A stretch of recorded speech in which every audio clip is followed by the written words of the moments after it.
Ladies and gentlemen, welcome back to another episode of Dream Booking. Today I have the honor and privilege to book ECW the way I would like to see ECW booked, which would, if ECW never went under, I'm saying I would be about 4 or 5 years into the simulated process of unfolding the different pay-per-views that would have happened over a 4-year time. So I'm just going to get all the people listening out there caught up. I've been using my action figures to get back into the whole concepts of synergy and who would work well together and why certain combinations of people work and why they don't work and stuff like that. And I'm a couple years in just to get you all caught up. I struck gold with this combination of having New Jack teamed with Bret Hart as a tag team. They worked really well, and then they had a great feud with each other to get out of that. And New Jack has been like a 5-time ECW champion in this incarnation of Rick Reinhardt's version of ECW.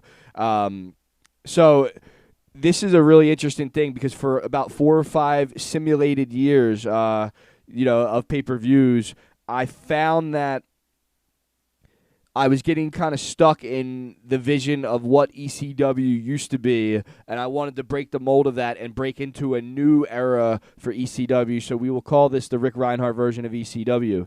I started to think about certain workers that had certain traits that I admired in them, and whether it be talent or whether it be the look, sometimes it's both. And right here, I had a very interesting combination of people who I wanted to have come together as faces. The Ultimate Warrior is no longer with us, but I still have his action figure, and the Warrior lives on through his works. So we are calling this individual the next Warrior, and he is teamed with somebody who I never thought the Ultimate Warrior would be teamed with, Raven, as a face in ECW. So right there, we got kind of that anti-hero face thing going, which is very interesting to me, especially in ECW, especially in these times, 2020.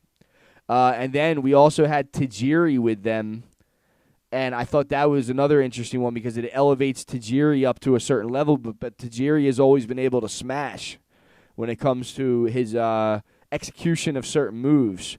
So we're going to call this three-man faction. We're going to call this Talent Combination. And they would be going up against, in this main event of this ECW pay-per-view, which I don't have a name for. It would be the team, the faction called Black Power, with Reverend Slick managing it, with New Jack, Akeem, and Taz, all as Black Power, going up against the talent combination of Warrior, Raven, and Tajiri in the main event. And this could go so many different ways because you could have matches with New Jack and Warrior. You could have Akeem versus Raven. You could have Taz versus Warrior. You could have Akeem versus Warrior.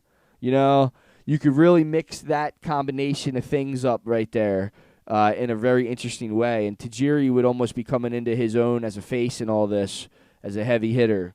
Going down the card, we have another interesting match for the ECW World Title. I'll give you a little backstory. The franchise was the champion, and he was going at it with Davey Boy Smith Jr., and Davey Boy Smith Jr. was with Bret Hart and the Hart Foundation. However, Lance Storm, somebody that looks like Lance Storm, came out in a mask and super kicked Bret Hart. Now, if you remember the super kick, you know how Bret Hart feels about that individual who made that move, more famous than anybody else, and that we wonder if that's who's under the mask. However, Davey Boy Smith Jr. came out on top of the franchise in an upset to win the ECW World Title. However, at this pay-per-view, Davey Boy Smith Jr. will be fighting Mike Awesome Jr.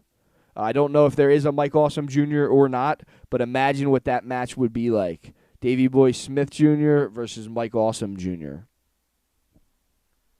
Going down that list, we got the Masked Man who's wearing Lance Storm's tights, super kicking Bret Hart earlier in a previous pay-per-view. So we have the Masked Man going with Dynamite Kid Jr. going up against Bret Hart with the franchise. And Brian Pillman Jr. looks on, not knowing which side to be on. Going down that card, the ECW television title, we got the champion, Sabu, who won that title very recently in another pay-per-view against Arn Anderson in a three-way with Perry Saturn, now going up against Arn Anderson for the ECW television title. I thought that would be a great match. I'd love to see Arn Anderson versus Sabu. Going down, we got the number one contender for the TV title. We got RVD versus Super Crazy. We know that will be a great high-flying technical matchup. But we also think that RVD would go over and maybe then face Sabu for the ECW television title. At the very end of this card, we have the new Eliminators going up against Demolition. And what's interesting about this is first off, the new Eliminators I got is Perry Saturn and this old Bill and Ted's Excellent Adventure action figure of none other than Abraham Lincoln. Abraham Lincoln did have a beard. And here's the other thing that's interesting, too, is Demolition has a third member. And you know who that third member here is in ECW? None other than Tommy Dreamer. Face paint and the getup. And that concludes this episode of Dream Booking. I hope you understand why I think this is so interesting. Warrior, Raven, and Tajiri, okay, as a faction, as faces in ECW, okay? Black Power as a faction in ECW with Slick, New Jack, Akeem the African Dream, and Taz. Imagine what can be done in pro wrestling today with this kind of evolutionary outlook on throwing all the traditional rules and stuff that we think of when we think of ECW out the window. I think that would be an excellent card. Let me know what you guys think.